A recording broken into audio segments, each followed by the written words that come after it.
and welcome to this Vivid tutorial. My name is Catherine Watson. I am the lead clinical product specialist for cardiovascular ultrasound UK and Ireland for GE Healthcare. This is part 1 of 2 tutorials looking at the auto left ventricular tool, and we'll be focusing on obtaining estimations of LV volumes and ejection fraction from both transthoracic and transesophageal 4D datasets. The Auto LVQ tool requires LV volumes and ejection fraction estimation stages to be completed before you can continue on to look at 4D strain. 4D strain will be covered in part 2. Please note it can only be performed on 4D transthoracic images. When obtaining your 4D datasets, please ensure that you have a frame rate of greater than 12 frames per second, which will need to be higher for higher heart rates. And if you are doing transthoracic images and you wish to move on to your 4D strain analysis, you need to ensure that you have a frame rate of greater than 25 frames per second. Please ensure there are no significant reverberation or stitching artifacts present on your images, and ensure that all of the LV wall can be seen inside the sector, both in systole and in diastole. To begin, you need to recall your 4D dataset. You then need to go onto the Measure tab, then to the Volume folder, and then select 4D Auto LVQ to launch the tool. Before we begin using the tool, I just want to talk you through the screen that you can see in front of you and the different images that you can see there. First of all, the top left image, this is the 4-chamber view. And this is the image that you're obtaining from your probe position on your patient's chest, and it's called the reference image. So this image is where the other images are derived from.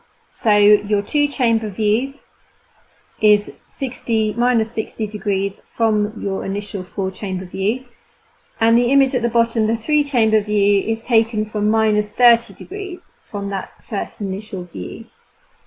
I also want to draw your attention to the colour boxes on each corner of each image, and also have a look at the vertical and horizontal lines that are on each of the images, because these are colour coordinated as well. So for example, the white horizontal dotted line going down through the 4-chamber view, if you were to cut down through that white dotted line and then open the image up, that would become your 2-chamber view. On your 2-chamber view, you can see the green dotted line going down through the middle of the image. If you were to slice down that dotted line and open it up, you would see your 3-chamber view. And the colour boxes on the corners, that's how you recognise which cut is corresponding to which image. Now, the short axis view in the bottom right of the screen, this is a very helpful view, and this is a view of the full volume that's recorded just from a top-down position. So I'm just going to show you how the different views are actually derived and taken from this full volume. So this white line that's in the middle of the image, if I hover on the edge of the white line, and I've now got this rotational adjustment. So if I click on the line and then drag with my trackball, I can hold and drag this line, and you can see that the white line is moving my 2-chamber view, which is the one with the white borders around the box. So as I adjust that white line, that 2-chamber view is adjusting. So I can make sure that I've got my most optimal 2-chamber view just by positioning this white line where I think is best needed. Once I've done my white line, I can also do the same thing with the green line. So again, if I hover on the end of the green line, I've now got my rotational adjustment markers. And again, if I watch my 3-chamber view, so the image with the green borders, as I click and move that green line around the short axis view, you can see how my image with the green borders is changing. And I want that to be at my most optimal 3-chamber view. So I can just position that green line until I'm happy. So that's just a basic overview of the orientation of the different 4-chamber, 2-chamber and 3-chamber views. The blue line that's going through, the solid blue line, this is actually the position of this short axis view, because we can tell that because we've got the blue borders on this particular image. So if I was to click onto the blue line in any of the views, and I can now see I've got this up-down adjustment option. So if I click and then roll my trackball up or down, I can see that this short axis view is changing. So I'm now in the centre of the LV, and you can see my LV in the middle of that short axis view. I'm now at papillary muscle level, so you can see the papillary muscles coming in. And if I scroll back down towards the valve, you can see my mitral valve leaflets on that short axis view, and then I can go right down to the annulus. So in order to optimise these images for the LVQ tool, the system does have its own auto-align function. So it has automatically slightly adjusted our image positions so that the dotted lines are going through the apex and through the middle of the mitral valve. And the idea is that this blue horizontal line is actually sitting at the annulus of the mitral valve. So we make sure that we've got the whole of the ventricle in. We don't want this position to be too high and into the LV. It needs to be just below the annulus or on the annulus. So in order to make any further adjustments, if we feel we need to, we can do this by hovering over any of the images. So if I hover over the 4-chamber view, for example, you can now see that I've got a cross adjustment with arrows. So this means that if I click on the image and hold down, I can actually move the whole image behind the dotted and horizontal line. So if we did feel that we needed to move the whole of the image, we can do that. So if I click and hold, you can see I can now drag the whole of the images behind the line. I can also rotate the images, so I can do this by hovering outside of the image until I get a horseshoe shape.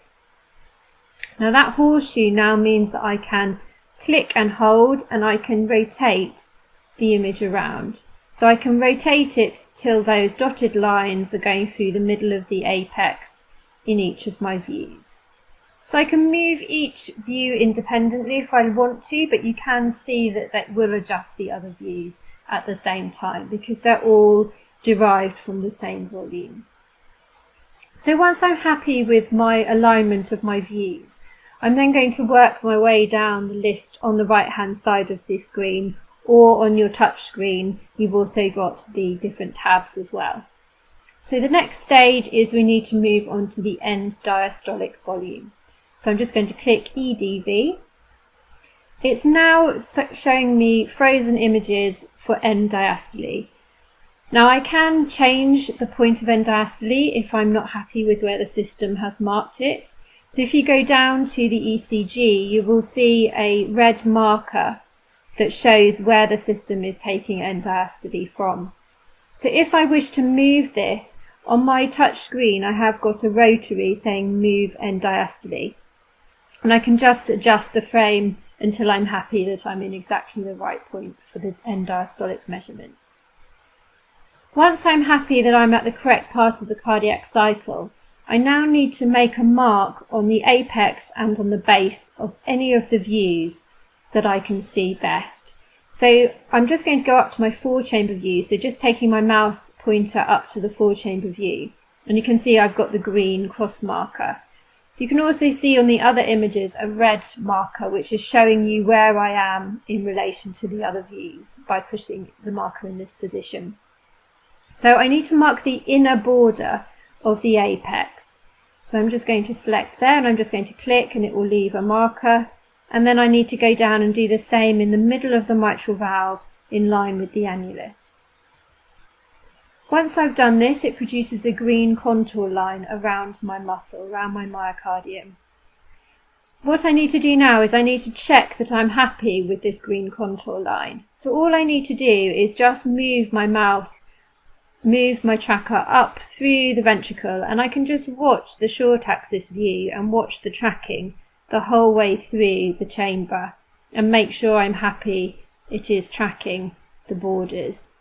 We want to make sure that we're not including papillary muscle or any cords at all. It just needs to be the muscle. So from here I just move over to the 2-chamber view and I do exactly the same on the 2-chamber view. So again I just watch the short axis view as I move my mouse up and down through the middle of the chamber. If I feel I want to make an adjustment, I simply move to the position I want to make the adjustment to, and I make a click, and it will move that green border out to where I've asked it to move to. If I am unhappy and I want to remove that marker, I can press undo on my touchscreen, or I can simply double click on that original point and it will move back to where it was. I'm now just going to do the same thing through my 3-chamber view, so just scrolling down through the middle of the ventricle and just checking that I'm happy with my tracking. If I feel that the position of an adjustment that needs making is best seen on the short axis view, I can actually press the lock view tab, which is on my touch screen. So if I press lock view, I can then make the adjustment on the short axis view.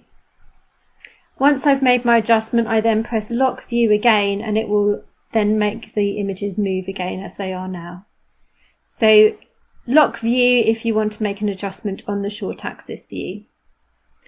Once you are happy with the tracking in end diastole, we're going to repeat the same process in end systole. So this time just go back to your list on the right hand side, or on your touch screen just select ESV, so end systolic volume. Again, if you want to make an adjustment to where the system has selected end systole, you can see where it's selected it on the ECG at the bottom of the screen with the red marker. If you want to make an adjustment on your touchscreen, just change the rotary and move your end systolic point. We need to repeat the same markers, so this time we need to mark the inner border of the apex in any of the views that you feel you can best see this. And again, middle of the valve, and you will see the green contouring appear. Same process, you just need to move the marker up through the middle of the chamber in each of the 3 views, and just watch your short axis view and make sure that you are happy with the tracking. If you want to make any changes, you just need to click, the green line will move. If you're unhappy with the measurement, just double click and it will remove it back to where it was before.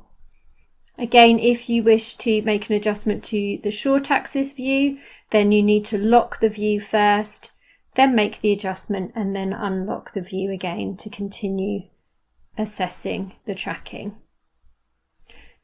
Once you are happy, you can see we've now got some provisional measurements appearing on the top left of the screen there. So we've got our provisional end diastolic volume, end systolic volume, our ejection fraction. We've also got our stroke volume, our cardiac output, and an index as well. So the next stage we're going to move on to is we're going to click onto the volume waveform stage. You can either do it on the touch screen or from the drop-down list on the right-hand side. And this is going to do the segmentation through the whole of the 4D volume. And we may get slight adjustments in the measurements we saw just as it updates for the full volume. So now I've got my finalised 4D volume and ejection fraction results. I can see it's playing the images in the whole of the cardiac cycle. If I wish to, I can look at just the end diastole and end systole by using my touch screen. It says go to ED or go to ES, and that will take me back to just the focusing stills on the end diastole or end systole if I wish to see those again. You can also see the graph at the bottom, which shows the changes in the volume throughout end diastole and end systole. If I wish to take an image store or a screenshot of any of these screens as I go along, I can simply just press the store button on my console, or I can press the store button if you're on your Echo Pack in the top left corner. So at this stage, we can just approve and exit if we only want to obtain our volumes and our ejection fraction values. If we wish to go on to the next stage, which is LV mass, we can do so. So if you click the LV mass tab, and this time it will give you your end diastolic mass, and also if you have entered your height and weight, it will do an indexing for you of the end diastolic mass. You can also see now that we have another border, a green border, and this time it's the epicardial border. So this is the region of interest that it's using to calculate your end diastolic mass. So you can make adjustments to this green contouring by doing exactly the same as we did for our end diastolic volumes and end systolic volumes. So you can just move the green line by just clicking where you want it to jump to, and it will move accordingly. And again, you can double click or press undo on your touch screen if you wish to change the adjustment that you've made. You can also check the tracking just by moving up and down through the ventricle, through the chamber, and watching the short axis view. And again, you can make an adjustment to that short axis view by locking the view. If you were using a frame rate of between 12 and 25 frames per second, then you will not be able to go any further with the tool. It will allow you to do it, but it will often not be able to do a full assessment, and it will give you a warning saying that the frame rate is too low. If you have been doing the first stage of this analysis using the transesophageal images, you also will not be able to go any further with the tool. So at this point, you can either press the approve and exit, which means it will save the results that we've got so far onto the worksheet, or if you wish to discard the measurements we've taken so far, you can simply press the cancel tab. So for those of you who do have a frame rate of greater than 25 frames per second on your transthoracic images, and you wish to progress onto the 4D strain section of this tool, please just pause here and I will continue with the tutorial in part 2. Thank you very much for listening. I hope you found this useful.